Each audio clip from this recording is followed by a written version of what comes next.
લોટ બાંધવાની જ ખૂબી છે। શું લોટ બાંધતી વખતે તમે આ વસ્તુ ઉમેરશો? શું તમે પણ આ 10 મિસ્ટેક કરો છો જેના કારણે તમારા ખમણ બજાર જેવા તૈયાર નથી થતા? તો આજના વિડીયોમાં હું તમારી સાથે ખમણ બનાવતી વખતે જે 10 ભૂલો કરવામાં આવે છે એ જણાવીશ, જેથી તમારા ખમણ પણ આ રીતના એકદમ જ્યુસી તૈયાર થશે, ખાતી વખતે ગળામાં ટચુરો નહીં કરે। તો ચાલો જોઈ લઈએ કેટલા સોફ્ટ, જાળીદાર અને એકદમ જ્યુસી ખમણ કઈ રીતે બનાવવાના। તો સૌથી પહેલાં નંબર 1 મિસ્ટેક આવે છે લોટ। જી હા ફ્રેન્ડ્સ, તો અત્યારે મેં 1 કપ જેટલો બેસન લીધો છે। અહીં માર્કેટમાં જે લૂઝ બેસન મળે છે એનો આપણે ઉપયોગ કર્યો છે। હવે અત્યારે આ બેસન છે એને મેં ચાળ્યા વગર લીધો છે। હવે આપણે આ બેસનને ચાળીશું એટલે તમને આનું ખ્યાલ પડશે કે આપણે કઈ ભૂલ કરી રહ્યા છીએ। હવે આ બેસન અહીં ચડાઈ ગયો છે।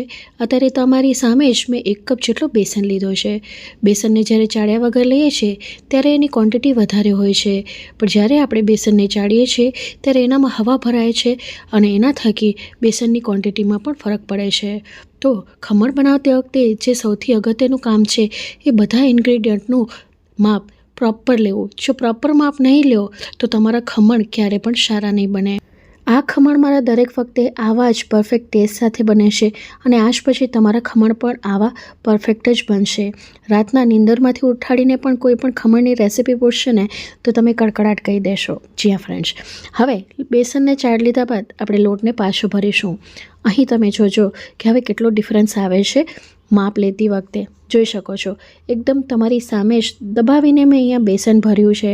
આપણે એ જ કપની મદદથી 1 કપ જેટલો બેસન લીધો હતો અને અત્યારે ચાળી લીધા પછી જ્યારે બેસનમાં હવા ભરાણી ત્યારે તમે જોઈ શકો છો કે આવી રીતે દબાવીને લોટ ભરવા છતાં પણ નીચે આટલો બધો બેસન રહી જાય છે। જી હા ફ્રેન્ડ્સ, તો અહીં બેસનનું પ્રમાણ અને ખમણમાં સોડાનું પ્રમાણ એ સરખું હશે તો ખમણ પણ તમારા ફૂલીને તૈયાર થશે। તો અત્યારે આપણે ફક્ત 1 કપ બેસનનો ઉપયોગ કરીશું અને આ જે લોટ વધ્યો છે ને એને આપણે ઉપયોગમાં નહીં લઈએ। તો જ્યારે પણ ખમણ બનાવો ત્યારે આ વાતનું ધ્યાન રાખજો। યુઝ્યુઅલી બધાના વિડીયોમાં તમે જોયો હશે કે 1 કપ બેસન લેવાનું છે, પણ જ્યારે તમે આવી રીતે ચાળીને લો છો ત્યારે આટલો ડિફરન્સ આવે છે। હવે આ બેસન ચડાઈ ગયો છે એને સાઈડમાં મૂકી દઈશું અને એક બાઉલની અંદર આપણે જે કપની મદદથી આપણે બેસન લીધું છે એનું અડધું કપ, હાફ કપ જેટલું આપણે પાણી લેશું। તો અહીં રૂમ ટેમ્પરેચર ઉપર મેં પાણી લીધું છે। હવે આની અંદર સ્વાદ પ્રમાણે આપણે 1 ટીસ્પૂન જેટલું મીઠું નાખીશું અને સાથે આપણે 2 થી 3 ચપટી જેટલી હિંગ નાખીશું। જો આ રીતે તમે રેસિપીને ફોલો કરી લીધી, વિડીયો સ્કીપ કર્યા વગર જોશો તો તમને 10 મિસ્ટેક સમજમાં આવશે, જેથી તમને પણ ખ્યાલ પડશે કે તમે ક્યાં ભૂલ કરી રહ્યા છો। હવે ખમણ છે ખાતી વખતે અંદરથી ગળપણવાળા હોય છે, તો આ ટેબલ સ્પૂનની મદદથી મેં 2 ટેબલ સ્પૂન જેટલી ખાંડ નાખી છે। આ નાની ચમચી છે ટીસ્પૂનનો ઉપયોગ નથી કરવાનો, આપણે ટેબલ સ્પૂન એટલે કે ઘરમાં રહેલી મોટી ચમચીની મદદથી આપણે 2 ટેબલ સ્પૂન જેટલી ખાંડ નાખીશું। હવે બજારમાં આ રીતના માર્કેટમાં સાજીના ફૂલ મળતા હોય છે, લીંબુના ફૂલ જેને કહેવાય છે, સિટ્રિક એસિડ પણ કહેવાય છે, તો એ બજારમાં મળતા ખમણમાં ઉમેરવામાં આવે છે। એની જગ્યાએ જો તમે લીંબુના રસનો ઉપયોગ કરશો તો એટલા બજાર જેવા રિઝલ્ટ નહીં બને, પણ હા તમારા ખમણ તૈયાર થઈ જશે। તો આપણે 1 ટીસ્પૂન જેટલા આ લીંબુના ફૂલ નાખીશું। હવે આ બધી વસ્તુને આપણે ડાયલ્યુટ કરી લઈશું। તો અહીં બધી વસ્તુને ઓગાળીને લેવું જરૂરી છે, જો ક્યાંય પણ રહી જશે તો ખમણ તમારા પ્રોપર નહીં બને। તો અહીં તમે જોઈ શકો છો બધી વસ્તુ ડાયલ્યુટ થઈ ગઈ ત્યાં સુધી આપણે એને ફેટી લીધું છે। હવે ખમણને કલર આપવા માટે આપણે 1/4 ટીસ્પૂન જેટલી હળદર પાવડર નાખીશું। તો હળદર પાવડરથી એક ટેસ્ટ પણ મળશે અને 1/4 ટીસ્પૂન કરતાં વધારે નથી નાખવાનું, નહીં તો સોડા સાથે રિએક્શન થશે તો એ ખમણ ઉપર લાલ સ્પોટ આવી જશે। ત્યારબાદ આની અંદર ખાતી વખતે ગળામાં ડછુરો ન વળે એ માટે કરીને આપણે 2 ટેબલ સ્પૂન જેટલું તેલ નાખીશું। હવે બધી વસ્તુને સારી રીતે આપણે ફેટી લઈશું। તો અહીં બધી વસ્તુ સારી રીતે મિક્સ થઈ ગઈ છે। હવે આની અંદર જે બેસનને આપણે ચાળીને રાખ્યો છે ને એ નાખીશું। તો જોયું ને કેટલો ડિફરન્સ પડે છે લોટને ચાળીને લેવાથી। 1 કપ જેટલો બેસન આપણે નાખીને સારી રીતે ફેટી લેશું। તો અત્યારે આ પાણીનું પ્રમાણ અને બેસનનું પ્રમાણ પ્રોપર છે। હવે અહીં નંબર આવે છે બેટરને ફેટવાની। તો મિસ્ટેક નંબર 2 છે કે આડું અવળું નથી ફેટવાનું। આડું અવળું જો બેટરને ફેટો છો તો બેટરમાં હવા ભરાશે અને અવળું ફેટવાથી એ નીકળી જશે। તો એક જ ડાયરેક્શનમાં આપણે ઘડિયાળમાં સામે જોતા એક્ઝેક્ટ 5 મિનિટ સુધી આપણે બેટરને ફેટીશું। હવે તમે જોઈ શકો છો તે બેટરને મેં ફેટ્યું નથી તો કેટલું જાડું છે, પણ જ્યારે હું 5 મિનિટ સુધી ફેટીશ બેટરને ત્યાર પછી બેટરનું ટેક્સચર આવું હશે. જોઈ શકો છો કેટલું લાઇટ થઈ ગયું છે બેટર. તો આ ફરક પડે છે. તો મિસ્ટેક નંબર 3 છે કે બેટરને 5 મિનિટ સુધી કમ્પલસરી ફેટવાનું છે. તો આટલો ડિફરન્સ આવે છે બેટરને ફેટીને લેવાથી. હવે આ બેટરને રેસ્ટ આપવું જરૂરી છે. એના માટે કરીને આપણે લીડ કવર કરીને આને 20 મિનિટ સુધી સાઈડમાં મૂકી દઈશું. અહીં તમે જોયું બેટરને ફેટ્યું એટલે બેટરમાં એરેશનની ક્રિયા થાય છે, એની અંદર હવા ભરાય છે, જેના થકી બેસન એકદમ હળવું થઈ જાય છે અને આપણા ખમણ છે એ સોફ્ટ, જાળીદાર અને ફૂલેલા તૈયાર થાય છે. હવે જ્યાં સુધી બેટર રેસ્ટ લે છે, આજે હું આ ખમણને આ મોલ્ડમાં બનાવવાની છું. તમે કોઈ પણ થાળીનો ઉપયોગ કરી શકો છો. તો મિસ્ટેક નંબર 3 છે કે વધારે પડતું તેલ લગાવી લેવું. તો અહીં બહુ તેલ નથી લગાવવાનું. જો બહુ તેલ લગાડશો તો નીચેથી ખમણ તમારા ફૂલશે નહીં, એમાં જાળી નહીં પડે. તો માપનું જ બ્રશની મદદથી ઓઇલિંગ કરવાનું છે. હવે અહીં મેં 1/2 ટેબલ સ્પૂન જેટલા આખા ધાણા લીધા છે. વઘાર માટે આપણે નાખીશું. તો આનો ફ્લેવર ખૂબ જ સરસ મળે છે. અમારે અહીંયા માર્કેટમાં જે ખમણ મળે છે એમાં વઘારમાં આખા ધાણા ઉમેરવામાં આવે છે, જેનો ફ્લેવર ખૂબ જ સરસ લાગે છે. તો આવી રીતે ફક્ત એને અધકચરા આવી રીતે ક્રશ કરી લેવાના છે, પીસવાના નથી. જોઈ શકો છો. હવે આને આપણે મૂકી દઈશું સાઈડમાં. અહીં આપણું બેટર રેસ્ટ લઈ લીધું છે. તો મિસ્ટેક નંબર 4 છે કે બેટરને રેસ્ટ આપવું જરૂરી છે. હવે તમે જોઈ શકો છો બેટર એકદમ લાઇટ છે. હવે બેટરમાં જાળી તો પડી જાય છે, પણ જાળીને મેન્ટેન કરવા માટે બજારમાં મળતા ખમણમાં આ વસ્તુ ઉમેરવામાં આવે છે. તો આ છે કોર્નફ્લોર, મકાઈનો સફેદ લોટ, જે એકદમ હલકો હોય છે, એટલે બેસનમાં જે જાળી પડે છે એને મેન્ટેન રાખે છે. તો 1 કપ બેસનની સામે ફક્ત આપણે 1 ટેબલ સ્પૂન જેટલું જ કોર્નફ્લોર નાખવાનું છે. હવે ફરી પાછું આપણે એક જ દિશામાં આને ફેટી લેશું. અહીં આપણે કોર્નફ્લોર ઉમેરેલું એટલે લોટ થોડોક ઘાટો થઈ જશે, બેટર થોડુંક ઘાટું થઈ જશે. એના માટે આપણે પાછળથી પાણી ઉમેરીશું. પણ પહેલાં આને 1 થી 2 મિનિટ માટે એક જ દિશામાં ફરી પાછું ફેટી લેશું.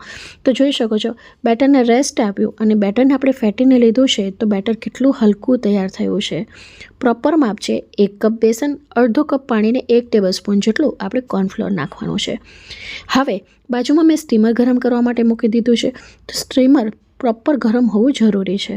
તો હવે ખમણને ફૂલાવવા માટે આપણે અહીંયા સોડાનો ઉપયોગ કરીશું. અહીં ઈનોનો ઉપયોગ ના કરીશું. ઈનોનો ઉપયોગ કરવાથી એનામાં જાળી બનશે, ફૂલેલા તૈયાર થશે, પણ ખાતી વખતે ડચુરો વળશે. તો આપણે 1 ટીસ્પૂન જેટલો ખાવાનો સોડા, જે ટાટાનો સોડા આવે છે, એનો ઉપયોગ કર્યો છે. હવે આપણે કોર્નફ્લોર નાખેલું હતું તેના ભાગનું આપણે 1 ટેબલ સ્પૂન જેટલું પાણી નાખીશું અને ઉપર નાખીશું અને ફરી પાછું. હવે આવે છે મિસ્ટેક નંબર 5. તો બેટરને ફરી પાછું એક જ દિશામાં ફેટવાનું છે. સોડા નાખ્યા બાદ આડું ફેટશો તો હવા ભરાશે ને હવા નીકળી જશે. એક જ દિશામાં ફેટવાથી અંદર હવા ભરાઈ રહે છે, એરેશનની ક્રિયા થાય છે, જેના કારણે હવા લોક થઈ જાય છે. હવે સોડા નાખ્યા પછી તમારે એને લગભગ 1 થી 1.5 મિનિટ સુધી ફેટવાનું છે. એના પાછળનું કારણ એ છે કે સોડા જો પ્રોપર મિક્સ નહીં થાય ને તો ખમણ બન્યા પછી ઉપર રેડ સ્પોટ આવી જાય છે. તો આપણે શું કરીએ, સોડા નાખીને 1 થી 2 વાર કે 3 વાર ચલાવ્યા બાદ આપણે તરત જ એને મોલ્ડમાં નાખીને દઈએ છીએ. તો એ ભૂલ આપણે નથી કરવાની.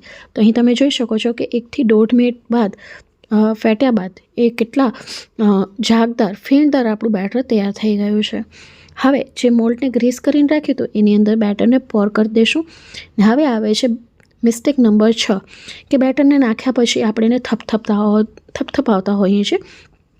થપથપાવવાથી જે આપણે હવા અંદર ભરાઈને એ નીકળી જશે, જેના કારણે તમારા જે ખમણ છે એ ચપટા તૈયાર થશે, એ ફૂલેલા તૈયાર નહીં થાય. તો એ વાતનું પણ ધ્યાન રાખવાનું છે. હવે અહીંયા સ્ટીમર ગરમ થઈ ગયું છે. તમે જોઈ શકો છો સરસ વરાળ નીકળી રહી છે. તો આવું સ્ટીમર ગરમ હોવું જોઈએ. હવે આ બેટરને અંદર નાખી દઈશું. હવે જ્યારે ખમણ તૈયાર થાય છે ને તો ઉપરથી વરાળના ટીપા પડે છે, જેના કારણે વચ્ચેનો ભાગ કાચો રહી જાય છે. તો એ ન થાય એ માટે કરીને વચ્ચે આપણે પ્લેટ, છીબું કે મૂકી દેવાનું છે, જેથી ઉપર પાણી પડશે ને તો આ પ્લેટની અંદર પડશે, અંદર નહીં પડે. અને હવે ગેસની ફ્લેમને મીડિયમ રાખીશું અને 25 મિનિટ સુધી સ્ટીમ કરી લેશું. તો અહીં મિસ્ટેક નંબર 7 છે કે આપણે વારંવાર ખોલીને ચેક નથી કરવાનું. વારંવાર ખોલીને ચેક કરવાથી એનું ટેમ્પરેચર ઉપર નીચે જાય છે, જેના કારણે જાળી પડશે તો પણ એ બેસી જશે. તો એ વાતનું પણ ધ્યાન રાખવાનું છે. હવે જ્યાં સુધી ખમણ આપણા બફાય છે ત્યાં સુધી આપણે વઘાર તૈયાર કરી લઈએ. તો કઢાઈની અંદર મેં 2 ટેબલ સ્પૂન જેટલું મગફળીનું તેલ ગરમ કરી લીધું છે. અહીં તમે કોઈ પણ તેલ વાપરી શકો છો જે તમારા ઘરમાં ખવાતું હોય. અહીં તેલ આપણું આવી ગયું છે. તો 1 ટીસ્પૂન જેટલી આપણે રાઈ નાખીશું, સાથે ખાંડેલા અધકચરા કરેલા આખા ધાણા નાખીશું. ત્યારબાદ આની અંદર થોડીક હિંગ નાખીશું અને 3 થી 4 મેં તીખા મરચાં લીધા છે ને મીઠા લીમડાના પાન નાખીશું. તીખાશનું પ્રમાણ તમે તમારા સ્વાદ અકોર્ડિંગ ઉપર નીચે કરી શકો છો. હવે જેટલા કપ બેસન લીધું હોય ને એટલા કપ આપણે પાણીનો ઉપયોગ કરવાનો છે. તો 1 કપ બેસનના ખમણ બનાવ્યા છે તો આપણે 1 કપ જેટલું પાણી નાખીશું. હવે આ પાણી છે એ સ્વાદવાળું તૈયાર થતું હોય છે, તો જેના માટે પાણીના ભાગનું આપણે મીઠું નાખીશું અને ગળપણ માટે આપણે 2 ટેબલ સ્પૂન જેટલી ખાંડ નાખીશું. હવે આ પાણીને આપણે ઉકાળીશું. તો 1 કપમાંથી જ્યાં સુધી પોણો કપ પાણી ન થઈ જાય ત્યાં સુધી આપણે આ પાણીને ઉકાળવાનું છે. એટલે ખાંડ પણ આપણી ઓગળી જશે અને પાણી આપણું પ્રોપર તૈયાર થશે. ખમણના માપનું જ આપણું પાણી તૈયાર થશે. તો અહીં તમે જોઈ શકો છો હજી ખાંડ ઓગળી નથી, તો જે આપણે ખાંડ ઓગળે અને પોણો કપ પાણી રહે ત્યાં સુધી આપણે ઉકાળીશું. તો અહીં પાણી છે એ ઉકળીને પોણા કપ જેટલું થઈ ગયું છે ને આ વઘાર આપણો તૈયાર થઈ ગયો છે. તો ગેસની ફ્લેમને બંધ કરી દઈશું ને આ વઘારને આપણે ઠંડો થઈ જાય ત્યાં સુધી રાહ જોશું. તો અહીં વઘાર છે એ એકદમ ઠંડો હોવો જરૂરી છે, રૂમ ટેમ્પરેચર ઉપર હોવું જરૂરી છે. હવે અહીંયા આપણે 25 મિનિટ સુધી ખમણને બાફી લીધા છે. જે વરાળના ટીપા પડ્યા છે એ પ્લેટ ઉપર પડ્યા છે. હવે પ્લેટને આપણે હટાવી લઈશું અને ખમણને ચેક કરી લઈશું. તો જોઈ શકો છો કે ઉપરથી પણ આ રીતે જ્યારે ફાટી જાય તો સમજવાનું કે આપણા ખમણ પ્રોપર બન્યા છે, એકદમ ફૂલેલા છે, એકદમ જાળીદાર તૈયાર થયા છે અને હાથથી અડતા એકદમ હલકા રૂ જેવા તૈયાર થયા છે. તો હવે આ ખમણને પણ આપણે રૂમ ટેમ્પરેચર ઉપર આવે ત્યાં સુધી ઠંડા પાડી લેશું. અહીં નવમી મિસ્ટેક આવે છે કે વઘાર આપણો ઠંડો હોવો જોઈએ અને ખમણ પણ આપણા ઠંડા હોવા જોઈએ. જો ગરમ ખમણ હશે ને ગરમ વઘાર હશે તો વઘાર રેડ્યા બાદ એ લોંદો વળી જાય છે, ગીચો વળી જાય છે ને એની જાળી પણ જતી રહે છે. તો અહીં બંને વસ્તુ એકદમ ઠંડી હોવી જોઈએ, એટલે કે રૂમ ટેમ્પરેચર ઉપર હોવી જોઈએ. અને 10મો જે મિસ્ટેક આવે છે કે વઘારને કઈ રીતે રેડવું. તો અહીં આપણા ખમણ ઠંડા થઈ ગયા હતા તો સાઈડની બાજુએથી આપણે આવી રીતે એને ડીમોલ્ડ કરી લેશું ને ત્યારબાદ મનગમતા કાપા પાડી લેશું.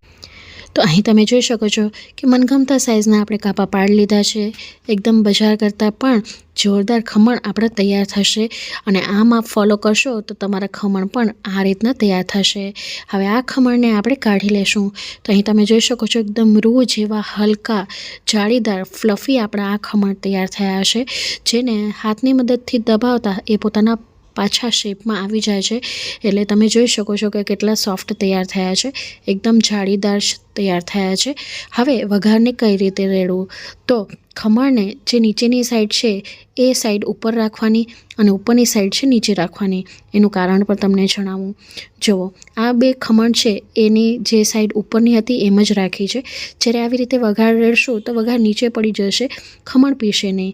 પણ જ્યારે ઊંધી બાજુના ખમણ આપણે ઉપર રાખીશું તો ખમણ છે એ આ રીતે વઘાર પી જાય છે, એટલે અંદરથી એકદમ જ્યુસી તૈયાર થાય છે.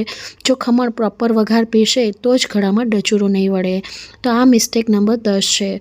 આ રીતે વઘાર રેડશો તો તમારા ખમણ અંદર સુધી પાણી પીશે અને જેના થકી ખાતી વખતે ગળામાં ડચુરો પણ નહીં વળે અને એકદમ સોફ્ટ તૈયાર થશે. તો જોઈ શકો છો આટલો ડિફરન્સ આવે છે. આ બધી બાબતોનું જો ધ્યાન રાખીને તમે ખમણ બનાવશો તો બજાર કરતાં પણ સારા ખમણ તમારા તૈયાર થશે. અને રાતના નીંદરમાંથી ઉઠાડીને પણ કોઈ રીત પૂછશે તો તમે આરામથી કહી શકશો. તો મારા અનુભવ પ્રમાણે જેટલું નોલેજ મને હતું ખમણ બનાવવાનું એ બધું મેં તમારી સાથે શેર કર્યું છે. આજની આ રેસિપી કે વિડીયો કંઈ પણ કારણોસર હેલ્પફુલ રહ્યો હોય કે ગમ્યો હોય કે મારી મહેનત ગમી હોય તો મને સપોર્ટ કરજો. મને સપોર્ટ કરવા માટે તમે મારા વિડીયોને લાઇક, શેર, ચેનલને સબસ્ક્રાઈબ કરી શકો છો. બાજુમાં આપેલી બેલ બટન જરૂરથી દબાવજો. જોઈ શકો છો કે આ ખમણ કેટલા જ્યુસી તૈયાર થયા છે, કારણ કે આપણે એને પ્રોપર મેથડ સાથે બનાવ્યા છે. અને આજ પછી એ ખાતરી હું લઉં છું કે તમારા ખમણ પણ આવા જ તૈયાર થશે. હવે 10 મિનિટ સુધી આ ખમણને મૂકી દેશું જેથી બધો રસો પી લે. અત્યારે પી જ લીધો છે, પણ જે પણ પાણી વધ્યું હોય એ 10 મિનિટમાં ખમણ શોષી લેશે અને ખમણ ખાતી વખતે ગળામાં બિલકુલ પણ ડચુરો નહીં વળે. તમે મારો વિડીયો કયા ગામ કયા શહેરથી જુઓ છો એ કમેન્ટ બોક્સમાં લખીને જરૂરથી જણાવજો. એ જાણીને પણ મને આનંદ થાય છે. અને જો તમે મારી રેસિપી ટ્રાય કરો છો તો મને કમેન્ટ બોક્સમાં તમારો અનુભવ જરૂરથી શેર કરજો. તો તૈયાર છે આપણા બજાર કરતાં પણ વધારે સોફ્ટ, જાળીદાર, પોચા અને જ્યુસી ખમણ. જોતાં જ મોંમાં પાણી આવી ગયું ને તો એકવાર મારી રીત પ્રમાણે અચૂકથી તમે ખમણ બનાવજો અને તમારા ફેમિલી અને મિત્રો સાથે શેર કરજો. ચાલો ફરી મળીશ આવી જ નવી વાનગી સાથે. ત્યાં સુધી આવજો. Bye, take care. Thanks for watching.